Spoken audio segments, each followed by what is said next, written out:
Coffee খাইলে ঘুম উড়ে যায়, কিন্তু সকালটা কফি ছাড়া কেমন জানি লাগে, তাই না? এই ঝামেলা থেকেই খুঁজে পেলাম আমি খেজুর বীজের কফি। এই কফিটায় নেই এক ফোঁটা ক্যাফেইন, তবে স্বাদে আর ঘ্রাণে একদম প্রিমিয়াম লেভেল।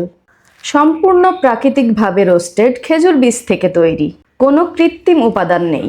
সবচেয়ে ভালো লেগেছে এটা ডায়াবেটিসের জন্য একটি ঔষধ হিসেবে কাজ করবে। রক্তে শর্করার ভারসাম্য রাখে, ঘন ঘন প্রস্রাবের সমস্যা কমায়, গ্যাস্ট্রিক আর কোষ্ঠকাঠিন্যও কাজে দেয়, মন ভালো রাখে, ক্লান্তি কমায়, হজমের সমস্যা সমাধান করে, ঘুম ভালো হয় কারণ কোনো ক্যাফেইন নেই, হার্ট ও লিভারকে ভালো রাখে। প্রতিদিন 1 কাপ খেজুর বীজের কফি মানেই শরীরও ফ্রেশ, মনও ফ্রেশ। খেজুর বীজের কফি, স্বাদে কফি হলেও গুণে ঔষধ। তাই দেরি না করে অর্ডার করতে এখনই স্ক্রিনে দেওয়া নাম্বারে ফোন করুন।